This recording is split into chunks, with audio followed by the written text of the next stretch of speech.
Hey, Benjamin clean sheet Asare is the talk of town. Today, he considered the goal in the Super Clash, and that is what everyone is talking about. My question is, Ebefa Nase Enfa, is he the number one for us or not? Because that is the conversation on ground. Let me know your thoughts about it down below in the comments. We are going to talk about that.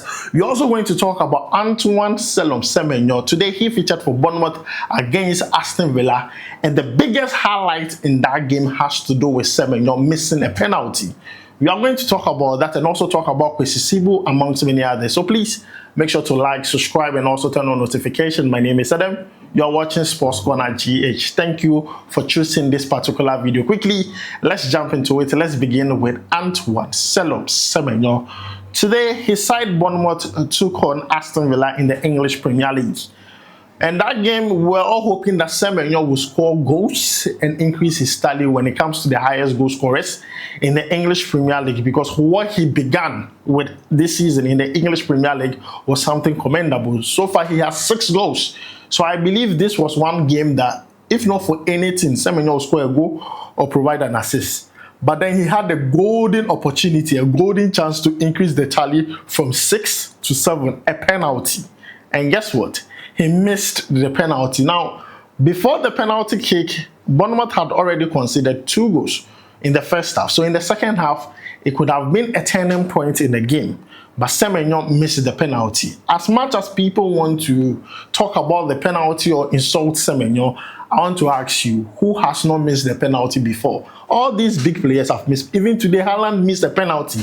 Erling Haaland missed a penalty today. You understand? For me, it is one of those things. Semenyo is definitely going to learn from this. As a player, you live, you learn. So it is nothing to worry about. But I would have wished that he had scored a goal, at least in that game, just to clear off the whole penalty missing. But then it is one of those things. And it's good that international break is coming out right after that. So he can come to Ghana, refreshen up, and then go back to his club side. But then, guys, that is what happened to Antoine Semenyo today.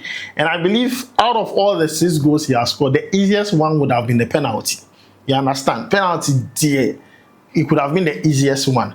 But the fact that he did not score, we just hope that he can learn more on the penalties, because then you don't want situations where your team members or your team players will be looking at you as a player they cannot trust, especially when it comes to penalty shootout. Because I'm saying this again, even in Ghana, our biggest problem has to do with penalty shootouts. When Ghana is going to play penalty shootout, just know we are out already. So we need our players firing on all fronts. Even Jordan Ayew has missed penalty before. So I believe Semenyo is going to learn from this. I'm not worried about it. They lost the game. They lost by 4-0. But I believe this could be a game where Semenyo could have gotten a goal and increased his goal tally. But then, regardless of that fact, he performed okay in the game, only that his performance was lacking the goals and the assists. That is it. But then let me know your thoughts about it down below in the comments. Now, let's move away from Semenyo and talk about kwasi, sibo very quick. Kwasi, sibo today for Real Oviedo did not start.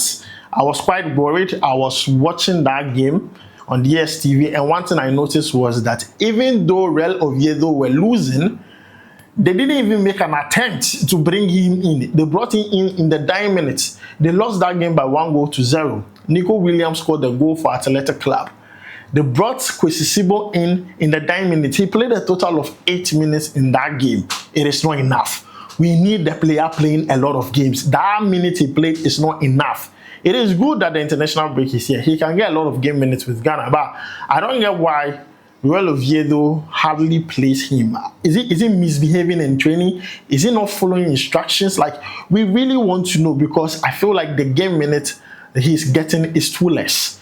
It's too less. I'm not going to lie to you. It's very, very less. Especially in a game where they are losing and you believe he could have probably impacted for, Real Oviedo. He did not even, play a lot. He did not even play up to 10 minutes. I believe he should have played more games in this particular, more game minutes in this particular one. But then, guys, let me know your thoughts about it down below in the comments. Maybe I am overthinking it. Maybe that's why I'm using the word maybe I'm overthinking it. But then let me know your thoughts about it down below in the comments. Now, let's move away from that and talk about another topic that is of interest to me. The Super Clash today, Accra House of Folk versus Asante Kotoko. The thing is, as much as you want to make it about those two clubs, you and I know the main man about this whole game is Benjamin Asare. When he considered that goal from Asante Kotoko, the penalty in the first half, I knew it was done. That is what Asante Kotoko fans are going to talk about from start to finish. And look, I'm not going to blame him. It is penalty. Hey, there's no goalkeeper in this world who can tell me he has catch all the penalties in the world before. No, you understand? But if this is a concern to us Ghanaians, then it's rightly so. It is alarming to us because I feel like, look, there would be a point, be it in the World Cup, be it in whatever it is competition we are going to play, even this friendlies, penalty shootout, we need our goalkeeper to come alive. You understand my point?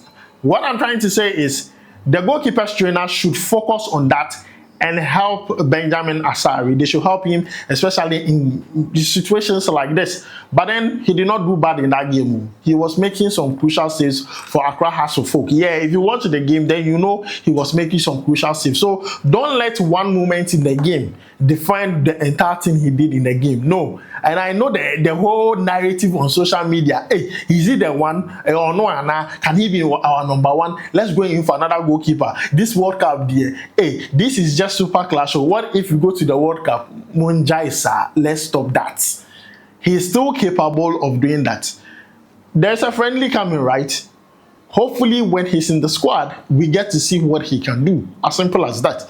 But then, I mean, to me, his performance wasn't bad.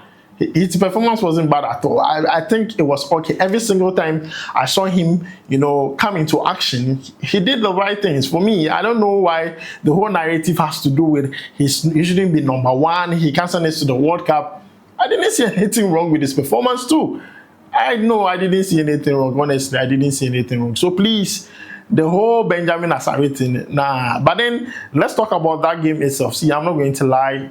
That game was interesting. Like, some good football was played in there. Like, the Accra Hearts of Oak and Kotoko game have some good football in there. The dribbling, the dazzle, it was very aggressive, high intensity, end-to-end stuff. I really enjoyed that game from start to finish. But most importantly, I just wanted to see what Benjamin Asare was all about, especially in big games. And let's not forget, this season, he has already kept 5 clean sheets. Yes, he has already kept 5 clean sheets. So it's not like the clean sheet is a thing of the past. He kept it this season, and it's not like we have played more than 10 games. So that could tell you that majority of the games that were played this season, he kept clean sheets. You understand? So for me, I think we are being too harsh, or we are addressing this whole thing too harshly. As much as you want to make fun of this or you want to banter, let's kind of hit reality small. He's not a bad goalkeeper.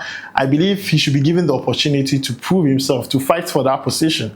The number one. Currently, he's doing well. He has not done anything bad for us to say that, oh, Benjamin Asare should not be there. He should be out. Because definitely, he's not the only one fighting for that position. Lawrence Atizigi is also fighting for that position. Whoever comes in as a third choice is also going to fight for that position. So, for me, I mean, the whole conversation is a bit funny. I understand where people come from. They are fear that a local goalkeeper, blah, blah, blah, blah, blah. But let's not forget, we have seen local players who have done a lot of amazing things with the national team on international stages. So for me, I'm not too worried. I'm not too perturbed. The friendly games are coming up. If he's in there and he's catching, I really want to see what he will do against Japan and also South Korea. But then, guys, I'm going to end it here. Don't forget to like, subscribe, and also turn on notification. My name is Adam. I'll make sure to see you in the next one. Charlie, we go bye.